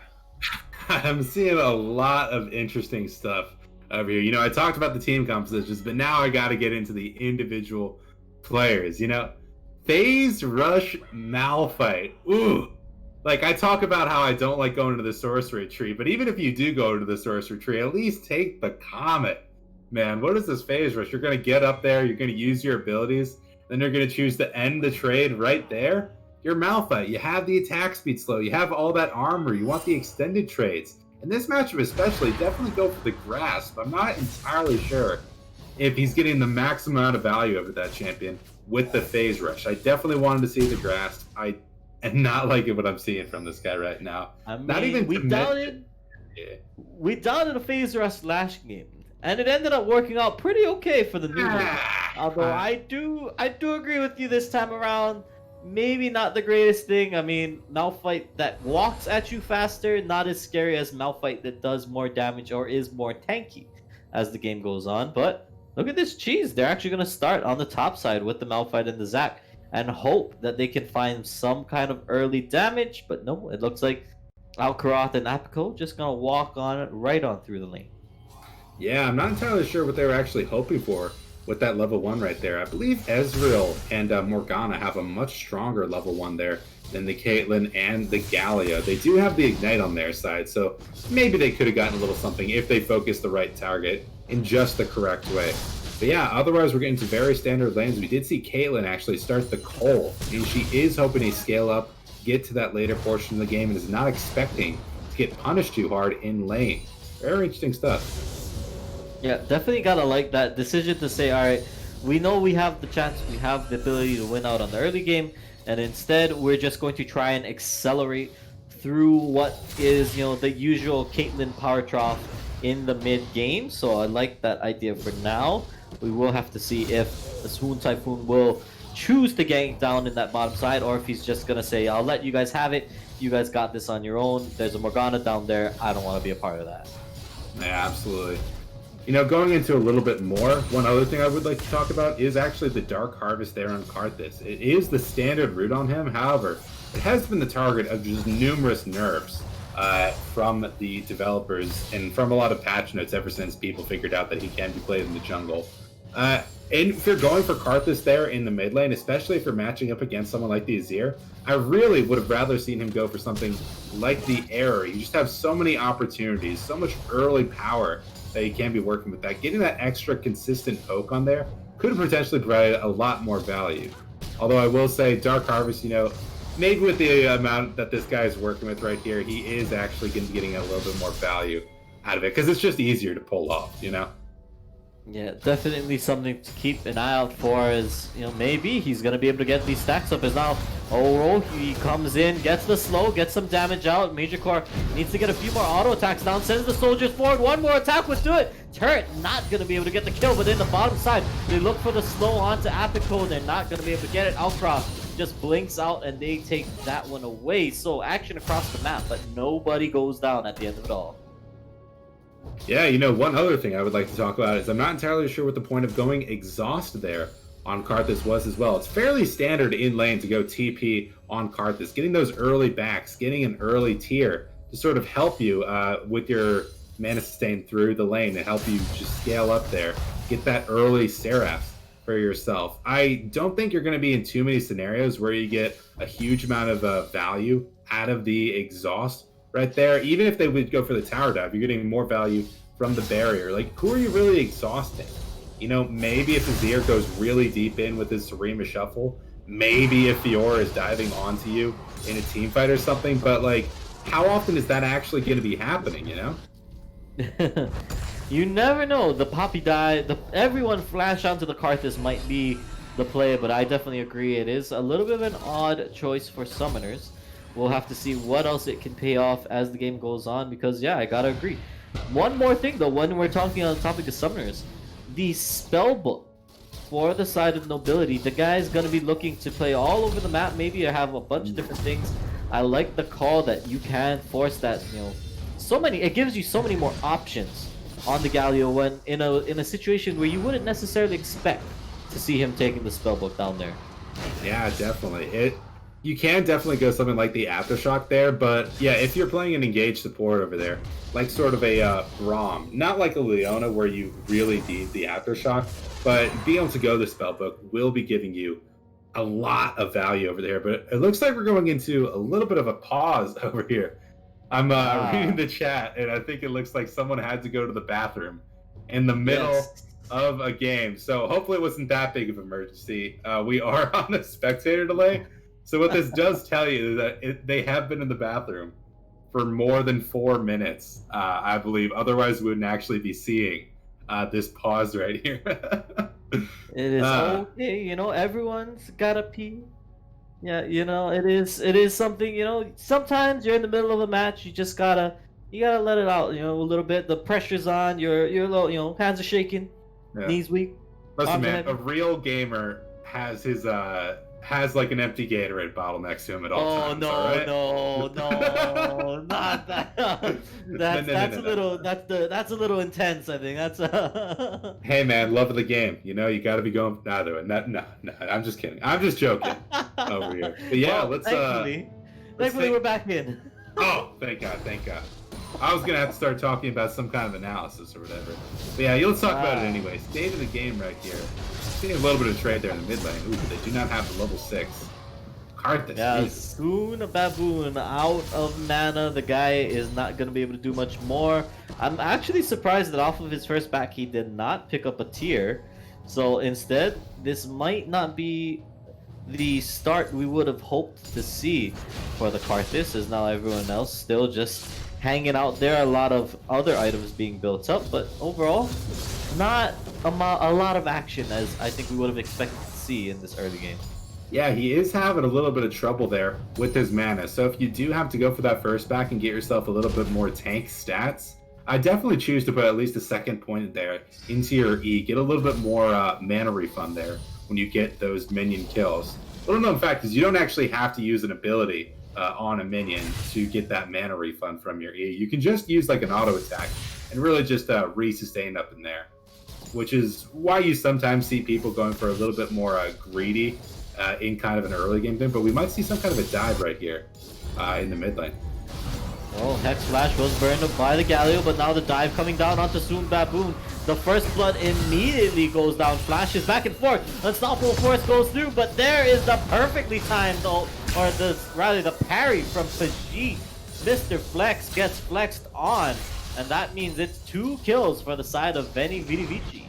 Yeah, Pajit definitely showing that he is indeed a Fiora main over here, just providing so much accuracy over here in that riposte from this guy. I don't think I would even hit that kind of a thing. It's absolutely insane. But yeah, he is going to end up getting 2 kills over there from that dive. He's going to be coming back to lane with the Tiamat and with a little something extra there, a little bit of magic resist to help him weather the storm there in the top lane. But yeah, Zach coming in here in the bot lane. Yeah, he wants to go in for the engage, not able to get the slowdown, but looking to break the spell shield first. Now, can they get the taunt is the big question. Yes, he gets both. He's going to bring them right back into each other. Here comes the Karthus as they throw down the ult. They're not able to get the kill, the close point blank finding, but here comes Pajit. Once again, gets right onto him. Swoon Typhoon forced to just get out of dodge. It's only a 1-for-1 at the end of it all, and a little bit of a rough one for the side of Meme City. Definitely 1 in 3 right here in this game. And, you know, we did talk about this. They do have more early power on the side of Veni, Vedi, Vici and Meme City. They do have the scaling. They should be looking for just getting their items, getting their coal, getting these tower procs like we see from the Malphite over here. They are going to have to worry about this Fiora, though. I will say she is getting very, very large and in charge. But because Malphite actually doesn't have a Bramble Vest right now, she can do a lot here. I'd say even ult onto this guy when you get that cooldown up in a few seconds. That's a little bit of a misplay not going for that early Bramble Vest in the Malphite. Yeah, a little bit of a weird one. Picks up the Tabbies maybe for just that movement speed, maybe just to try and weather out some of that damage, but I gotta agree. other items, other itemization might be a better way to counter out some of that damage coming to Fiora. Then Justice Punch comes in, gets a great double taunt. Alcaraz forced to just shift out on that one, takes a good chunk, and then gets forced back. So outside of that, no other action right now. Yeah, absolutely. Really unfortunate that Caitlyn couldn't get a trap down and really try to capitalize on a little bit more of that CC we got there from the Galio. But yeah, either way, Fiora's taking charge there in the lane. It looks like she's actually going for a solo on that Rift Herald, just trying to get a little bit more for herself in this lane. Both teams actually coming up here around this dragon. Probably going to see a little bit something. She will be taking the Rift Herald. But probably going to be seeing some kind of fight happening very soon around this dragon, or at least we should, you know, trying to work with all this early game power they got on the side of Triple V. Yeah, and that was one of the things we talked about in Champ Select, or at least we talked about in the delay, right? We would like to see how quickly can Veni, Vedi, Vici get these early dragons. Can they use that as a way for themselves to get a win condition together? Because like we talked about, they should have some of the winning lanes. They should be able to kind of push out some of the minion waves at the very least.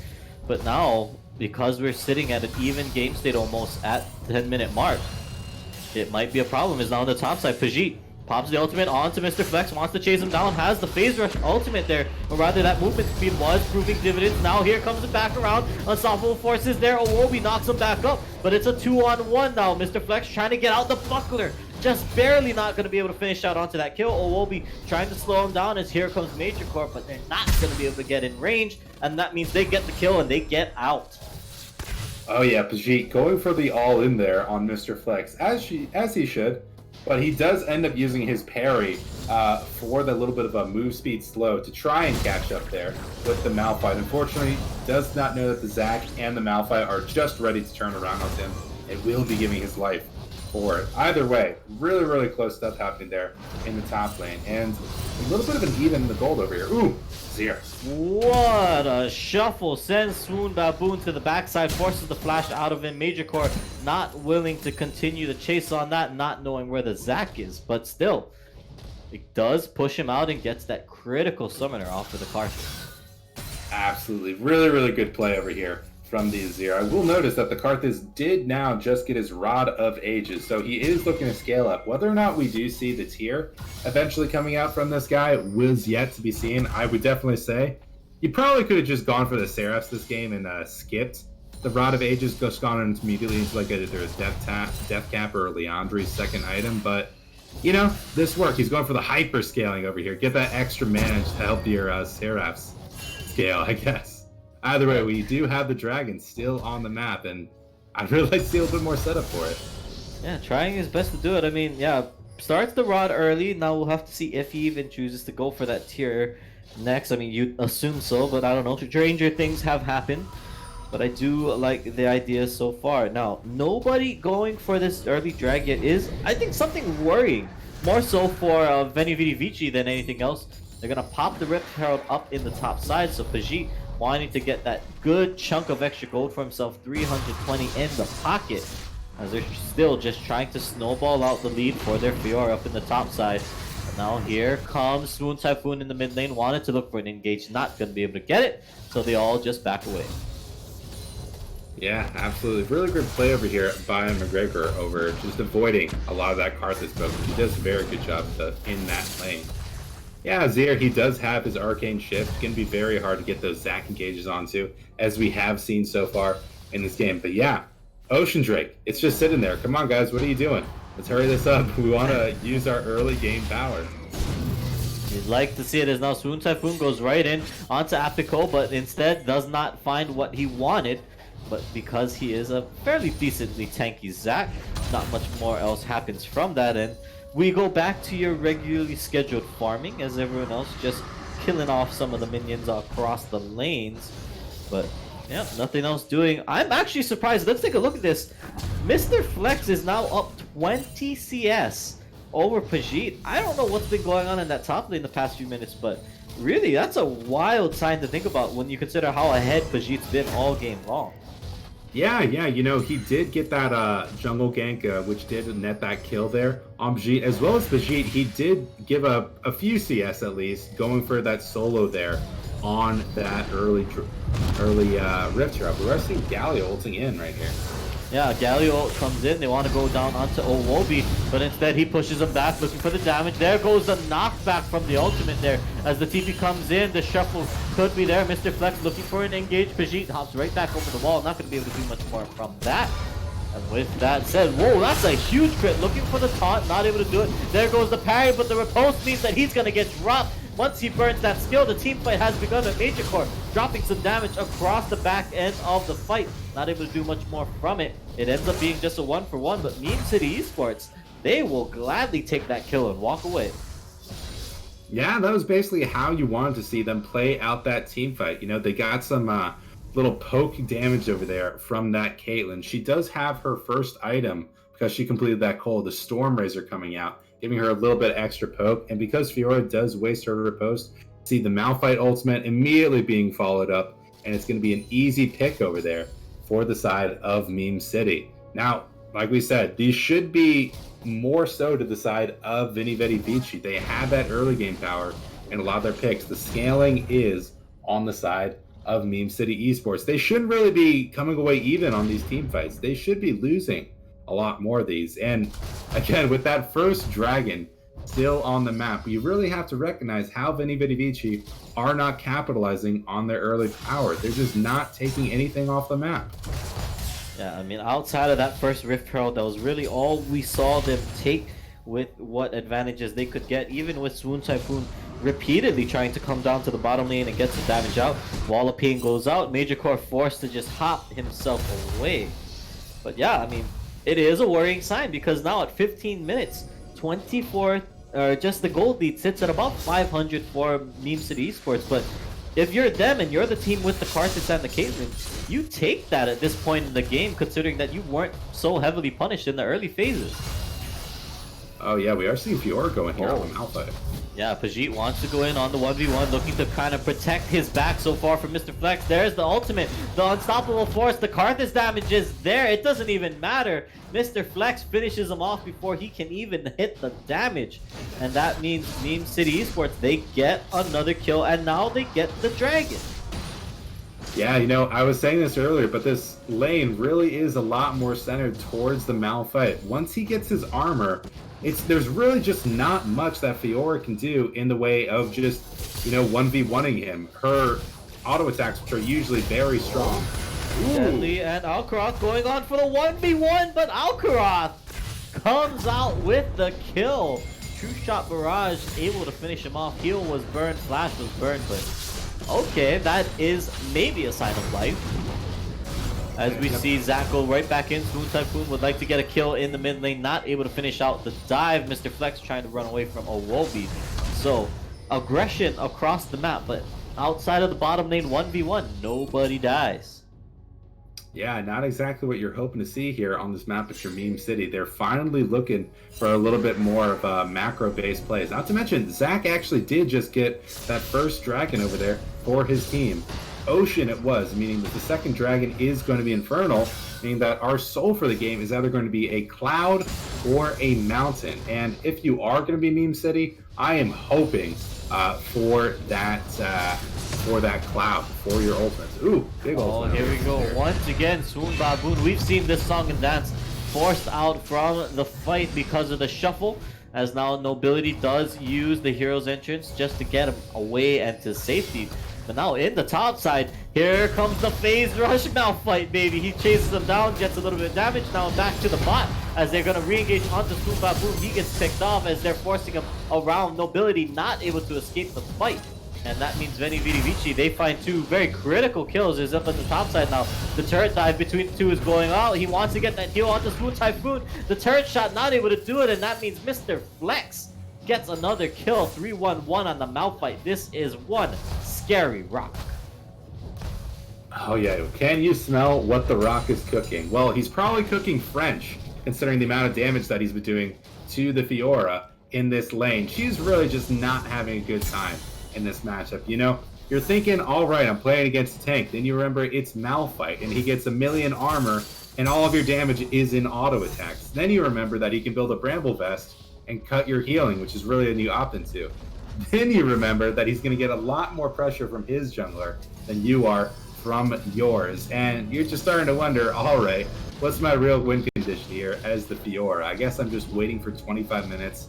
I get 2 items, then maybe I can 1v1 him in the side lane. But honestly, you're really just not setting your team up for victory if you're not constantly providing pressure for that Fiora to win this lane. I really got to say, I really would like to see a lot more from a Wobie in the jungle. Not too good of stuff so far from these guys.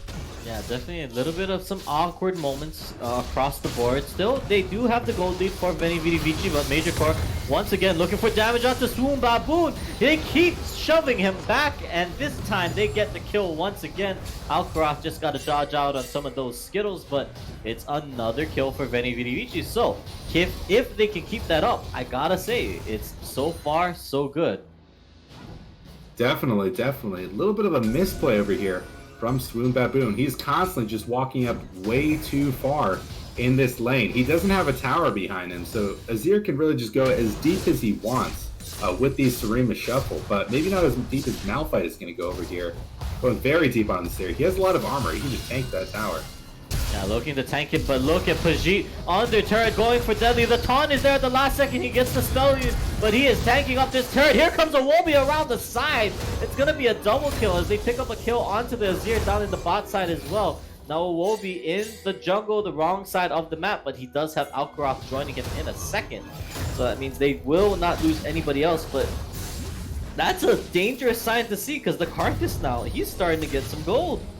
Oh yeah, definitely. And ooh, really interesting build path over here. Completes his Rod of Ages, goes for the Oblivion Orb, and finally decides to pick up that tier, realizing that he is indeed a scaling champion and will be getting a lot of value out of that.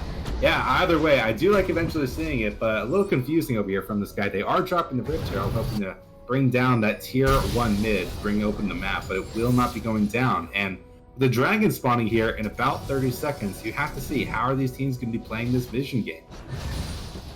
Yeah, you want to see how they can establish the warden control, especially with that dragon spawning in 20 seconds.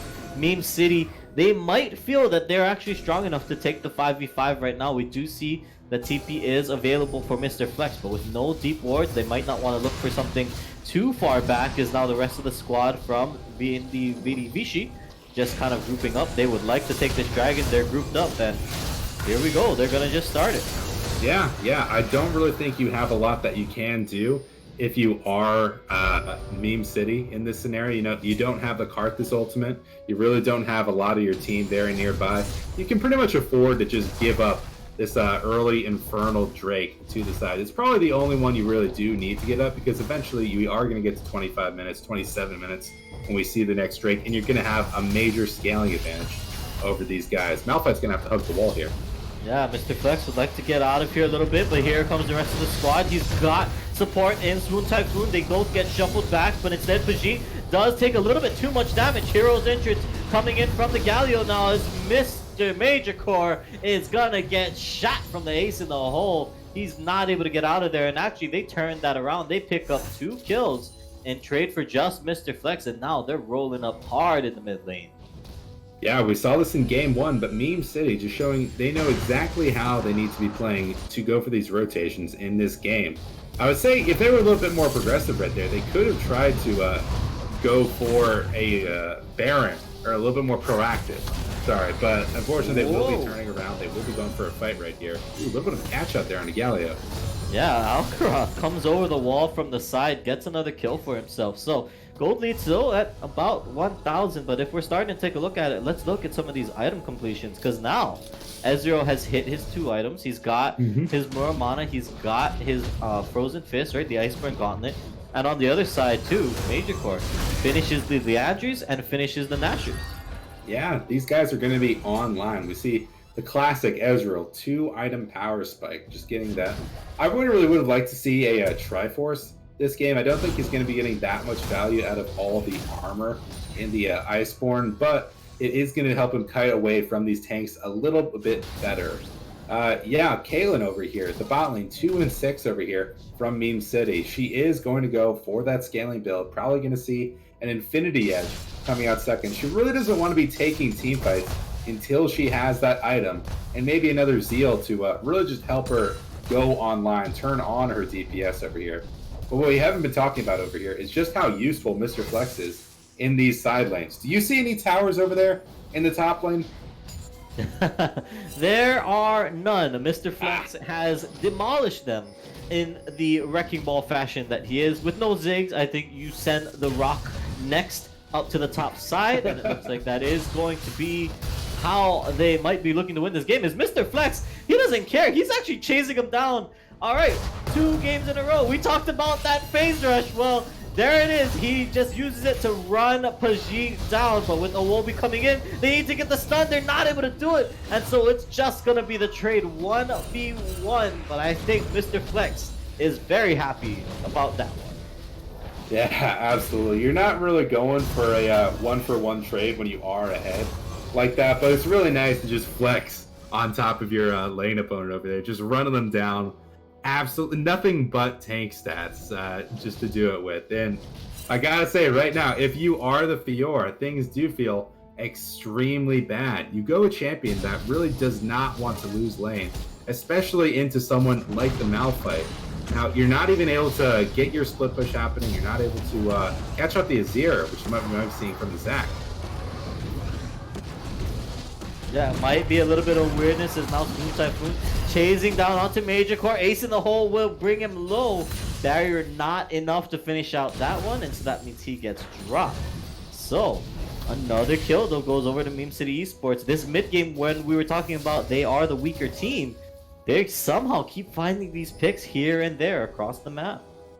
Yeah, I guess so. We are 25 minutes into this game. We do have the 3rd dragon spawning here in just a sec. Baron is also on the map. Could see some kind of quick rotation from either of these teams if we don't immediately go for the 3rd dragon fight. But they're setting for some kind of pickup over here on the side of Meme City. Yeah, it was channeled, not going to be able to do much more else. But yeah, it looks like the goal is that they are just going to push the waves out. And with dragon spawning in 34, why not take a little scuttler for yourselves, and why not take the vision control, as they would like to start putting that pressure onto the other side.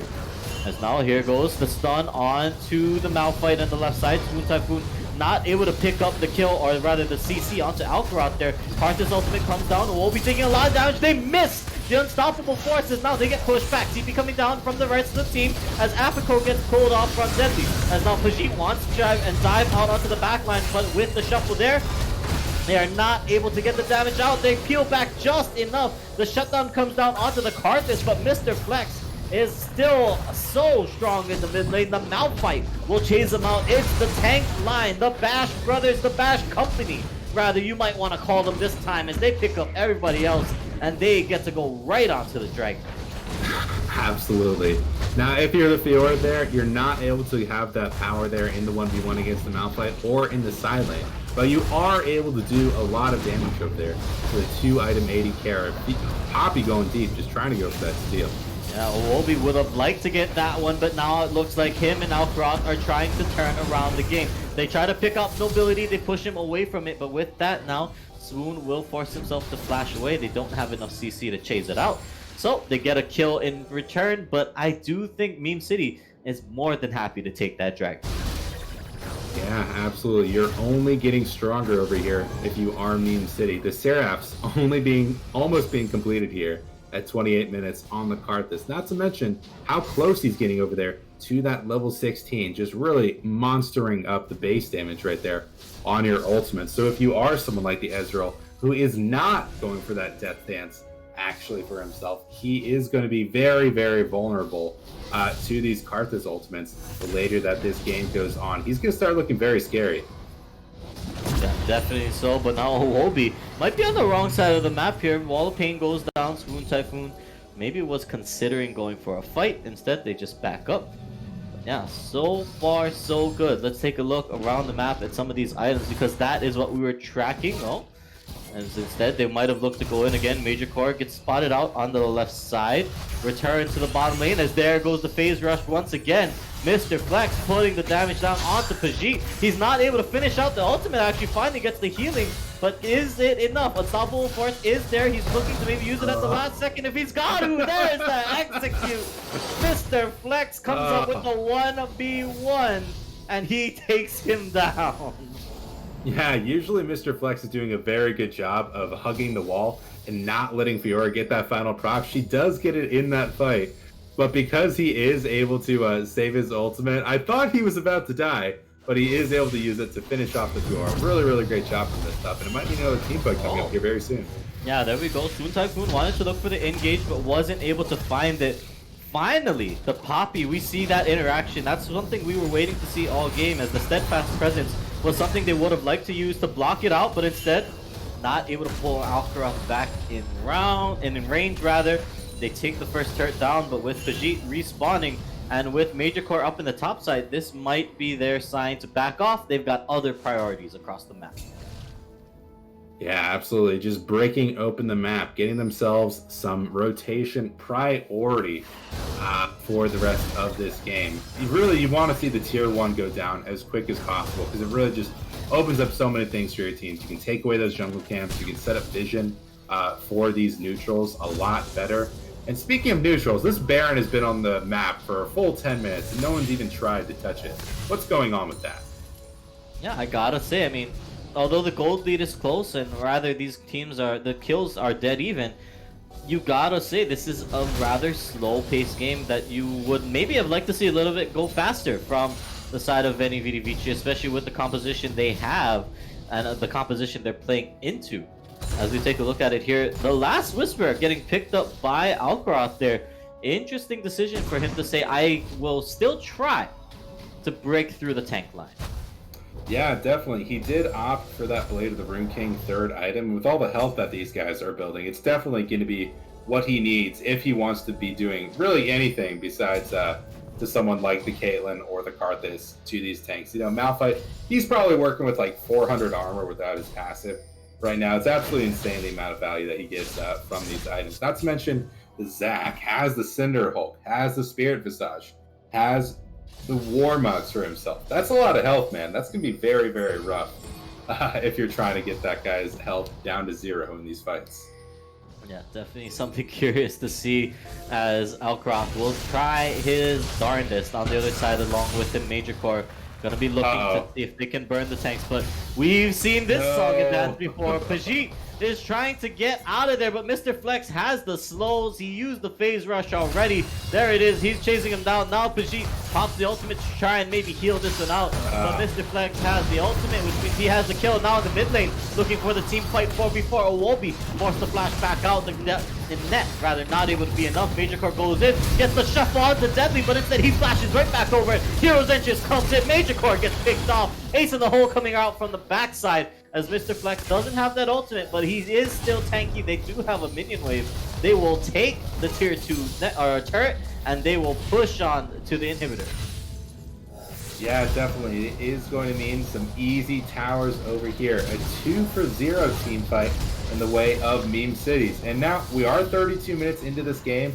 We do almost have the level 16 there on the Karthus. We are officially in the late game, meaning that the game is 100% in the favor of Meme City. They have just so much power that they're working with right here in all their champions and in all their team fights. I'm trying to think of ways that Veni, Vedi, Vici could come back into this game. They have a lot of power and a lot of creative ways they could be looking to play these team fights in the Serena Shuffle, in the Poppy Ultimate, but so far I do not see them utilizing that at all. Yeah, I mean, those are the tools you'd like to see, right? You want to send the big tanky line flying right on back to their spawn so that you can get onto the squishy Karthus or maybe even the Caitlyn. I mean, it was the right idea for Major Core, right? Last fight, he forced Deadly out of there, but put himself in a risky position to do so, and the flash was all it took to kind of counteract that one. So, gotta see what they're gonna be able to do next, as they have about 4 more minutes to figure out how they want to play this next team fight before the Cloud Soul goes over to the side of Meme City Esports. And I mean, with a squad that has so many great push R buttons, right? With the Karthus ult, with the Malphite ult, you do not want them to get 3 Cloud Drakes as uh-oh. Nobility, you are in the wrong neighborhood, my friend, as he gets picked off, and that is another kill to the Ezreal. Yeah, you know, picks are really good, and it is definitely what we need to see over here from Vedi Vici. However, it is the support, meaning that they probably still can't go for a Baron with this pick right here. The second one might mean they can. Swoon Typhoon goes right on in. They've got a TP over on the right side. This is going to be a huge flank if they can pull this off. Karthus ultimate gets shadowed, and they pick off Major Core. They didn't even see it coming. The flank on the blind side picks up another one. Owobi trying to run. Outcross needs to get out of here, but the flash over the wall, they're going to look for all the damage they can get onto this Ezreal. They knock him out. Deadly gets pushed right back into him. Owobi says, here, take the Caitlyn. You can have him, as they go right on through, and they might just look for the Baron now. Pajit and Owobi, the only ones alive that could maybe even contest this. And it looks like they might give it a try. Owobi sweeping out. Here comes Pajit trying to get out to Deadly in the back line. There goes the parry looking for the damage. One more auto will get it as he picks up that one. But now Owobi stuck on the wrong side of the Baron pit. Pajit trying to do his darndest. He almost picks off Swoon Typhoon or forces him into the passive. That is not going to be enough though. And that is the ace for the side of Meme City Esports as they pick them all up and they get the Baron. Yeah, you know, your goal there wasn't really to wipe the team if you're Vegeta. Your goal was really to kill the DPS on the side of Meme City, and because he was able to get that onto Caitlyn, are they actually going to be able to finish this Baron? They will, they will. I did not think they would have the damage for it. But the Zac, the Galio, the Malphite, the 3 big tanky boys are going to have enough damage in there to finish off that Baron, and they're going to have so much power going into these next few team fights. Another dragon spawning up very, very soon. We're going to have to see the fight there. Yeah, 2 minutes away from Cloud Soul is the question. That is the danger zone if you are on the side of Veni Vici, as you would not like them to get down. You'd like to start bringing yourselves back into the game. Start getting, you know, they've got the gold on the carries that they needed on, right? Azir is fairly okay in terms of farm. Ezreal is very strong in his own right, but they're just not able to find the fights they need and not able to burn through this crazy tank line from the side of Meme City. Absolutely, and again, with all this power that they're working with, it's very hard to see any way that Veni Vici could come back into this game, you know? They have a lot of creative tools, but you know, you draft for the early game. You draft a champion like the Fiora, and you just don't send anyone into the top lane to get that ahead. Like, you spend a lot of your jungle pressure just trying to gank the mid lane. Like, there was really no point in sending a Karthus behind. At the end of the day, he's still a Karthus. He's going to scale, you know? You really should have sent more resources over here to help this Fiora not get absolutely dumpstered by this Malphite. I will say, absolutely dumpstered. 4 and 11 on this pick right here. It's just so unfortunate. Yeah, that Spirit Rush Malphite, man, does run you down pretty hard, but you know what I just realized? Oh, actually, hold on. We might have a team fight here. Swoon Typhoon walks into an Awobi, but will not get anything as they do back away. So, anyways, what did you just realize? You know what I've just realized? A team that has named themselves Veni Vici picks Azir, and I feel like they should be picking Azir every game, right? Isn't that like kind of like the role-playing thing? As they missed the Poppy ultimate, they missed all the ultimates. Don't worry about this. There is no team fight just yet. Although Deadly takes a lot of damage. Okay, yeah, no. Are they getting the inhibitor? No, it looks like Mr. Flex trying to get some damage down on the top side. Outcross takes a good chunk of damage, but the Black Shield is there. Now Deadly in the top side. Pajit cannot even get any damage onto Mr. Flex. He is just not able to do it. He takes more damage than he looks. As now here comes the Karthus ultimate. The unstoppable force is there. Damage goes across. I can't even finish my joke.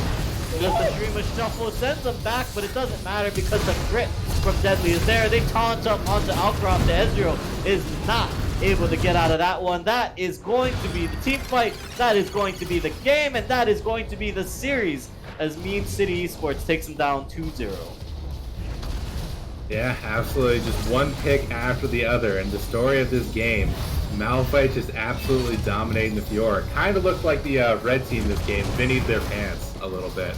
But yeah, just game one was a lot closer, but game two, they could not pull anything over here. They had some power there in the Poppy jungle, doing a good job of not letting the Zac do too much. But yeah, they used all their resources to shut down the Karthus mid. They got a few ganks there in the bottom lane as well, getting something early. But because Malphite was able to get just such a lead there in the top lane, especially against someone like the Fiora, who does not want to be playing against like into the wind like this, it just makes your entire team comp really fall apart, you know? Yeah, I mean, it definitely is not what you want to see. That is not how Veni Vidi Vici wanted to see this game play out. But credit to Meme City Esports now. They put themselves at 3-0 in their group. They are, I think, a very clear leader for this group so far. And I think a lot of that stands on the back of Mr. Flex. I mean, both games, this guy was a monster in this one. This one more so than the other. I mean, how many times did we watch him just chase Pajit down? That had to feel bad.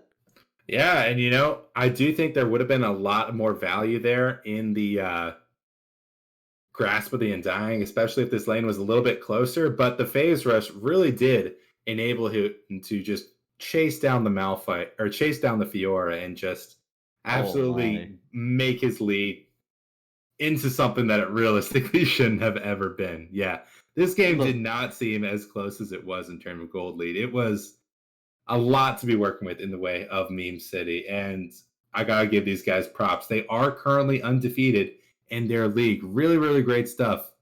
Um, yeah, you look at the damage charts, you see that Malphite was the that top contributor on his team. I think if this went another like 10 minutes, we would have seen Caitlyn and the Karthus going a little bit higher in there. That is really what the champions are designed to do. But yeah, Ezreal with a lot of damage, you know, he does get those like random Q pop shots for like a 300 or 400, you know?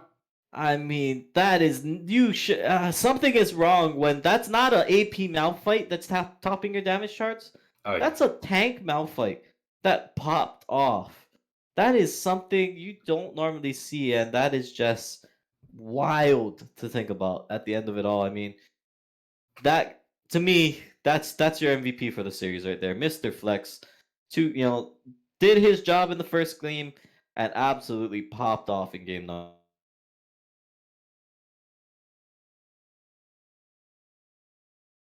Interviews today. So any other final thoughts you have before we go ahead and end this stream? Oh, I definitely want to say it's been a blast. It's been a fun one. It was a little short, little sweet, but that is okay. Veni Vidi Vici, they came, they saw, but they were not able to conquer. So instead, Meme City gets to pick up that one. And from you, Danielson, any last words you'd like to say before we close out?